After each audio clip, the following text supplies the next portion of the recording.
everyone, my name is Anurag Singh. Welcome to Pahojala Academy. And in this video, we will be looking at some questions of the Transfer of Property Act from the point of view. Start. So here we have a question which is related to section 41 of the Transfer of Property Act. देखो ये क्या लिखा है? Section 41 of TPA is the statutory application of the law of estoppel. Statement is, और इसके लिए यहाँ पर ऑप्शन दिए true, false, partly true, none of the above. Right? If we look at section 41, जो कि इसकी बात करता है transfer by ostensible owner. Right? Now, who is an ostensible owner? A person who is not the real owner, right? But who looks like he is the owner. Ostensible का मतलब seems like और looks like the owner. तो ostensible owner जो है, suppose एक person है जिसका हम लोग कभी कभी कहते थे बेनामी प्रॉपर्टी, ऑल्दो कि अब वो बेनामी ट्रांजैक्शंस एक्ट 1988 से गवर्न होता है, बट लेट्स से कि अगर वो एक्ट नहीं हो, फॉर एग्जांपल 6, अगर मान लो कि किसी पर्सन ने ए ने परचेज की है प्रॉपर्टी बट बी के नाम पे की है, तो for all legal purposes B is a real owner. A ने कभी भी बी को ऐसा नहीं बोला कि you are not the owner, for all legal purposes B is the owner. Suppose B who is the ostensible owner, वो अगर अपनी प्रॉपर्टी सेल कर देता है किसी और पर्सन को, सी को, क्या ये ट्रांसफर वैलिड होगा या नहीं होगा? Because real owner is A, ostensible owner B होता है, और जो हमारा जो नया ट्रांसफरी है that person is C. Section 41 इसी क्वेश्चन का आंसर देता है. ट्रांसफर बाय ऑस्टेंसिबल ओनर जो है ये क्या होता है? दिस पर्सन, इसके साथ जो ट्रांसफर होता है it is valid. The transfer shall not be voidable. Right? तो याद रखना कि voidable होना चाहिए actually. shall not be voidable on the ground the transfer was not authorized to make. Real owner ने क्या किया था? he allowed the ostensible owner to present himself as the real owner.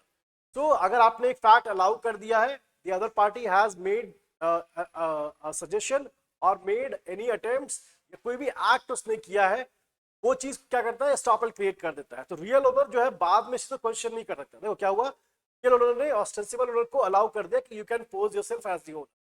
Is the owner, वो अपनी property को cell भी कर सकता है.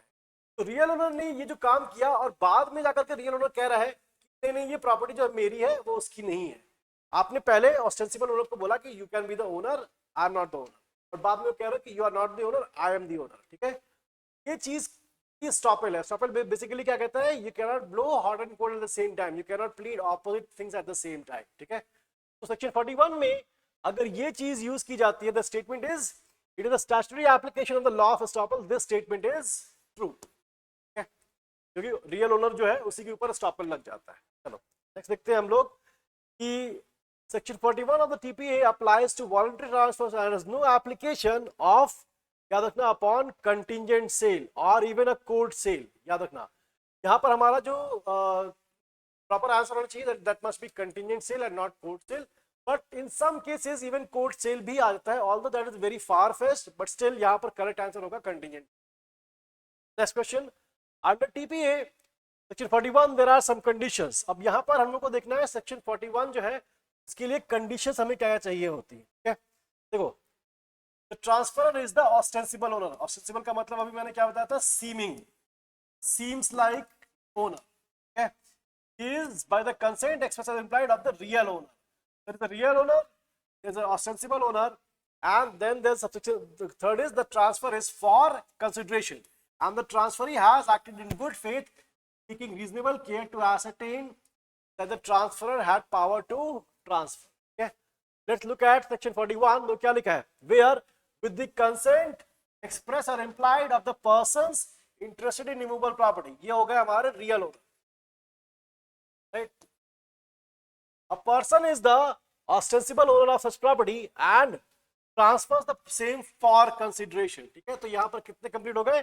Transferor is the ostensible owner, consent है real owners की, express or implied, is for consideration. तो तीन तो हो ही गए हमारे. आगे देखते हैं हमारा. And the transfer was provided that the transferee, after taking reasonable care to ascertain that transferor had power to make the transfer, has acted in good faith. तो यहाँ पर नंबर 4 भी हमारा आ जाएगा कि transferee has acted in good faith. तो इसका answer होगा all are required. Okay? Section 41 के ये चारों इंग्रेडिएंट्स हमारे होने चाहिए in order for the transfer by the ostensible owner to be valid. चलो नेक्स्ट क्वेश्चन हम लोग करके देखते हैं.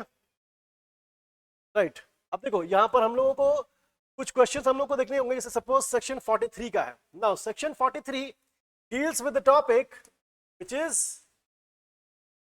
Estoppel, right. देखो ये भी एक्चुअली स्टॉपेल ही है, and that has to be read with section 6A, read with section 43। याद रखना, दिस इज स्टॉपेल, इसको हम लोग कहते हैं bye grant, feeding of the grant bye estoppel, feeding of grant bye estoppel.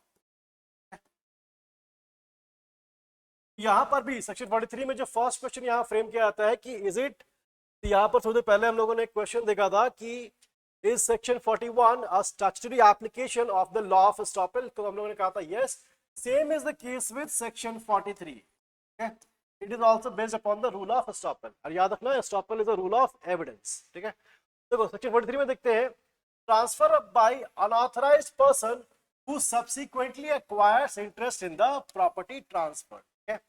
तो देखो यहां पर हम लोग को जो चीज का ध्यान रखना है वो ये है कि इफ somebody has, सपोज यहां पर मान लेते हैं ए है, who is not the real owner, not the owner, but इसने he poses himself as the owner and he transfers the property to let's say B। अब ट्रांसफर तो कर दिया B को, बट याद रखना कि he was not the owner, और जो मैक्सिम है that is nemo that quod non habet, right, nemo that quod non habet। This simply speaking what this means is you can only transfer what you have, you cannot transfer what you don't have, right। So यहाँ पर he cannot transfer what he does not have, so he does not have the title to the property, hence he cannot transfer the title to B, right। But what happens if A subsequently acquires title, subsequently acquires title, okay? अगर A subsequently acquire कर देता है, then B can force A to give that title to B, और यही होता है हमारा estoppel. हाँ, बट इसके लिए the necessary condition is कि A और B के बीच में जो भी डॉक्यूमेंट साइन हुआ था, जो भी कॉन्ट्रैक्ट या एग्रीमेंट साइन हुआ था, that must be subsisting, ठीक है। So contract between A and B must be subsisting, and B must be subsisting. So these were some questions regarding Transfer of Property Act from the point of view of prelims. Thank you everyone.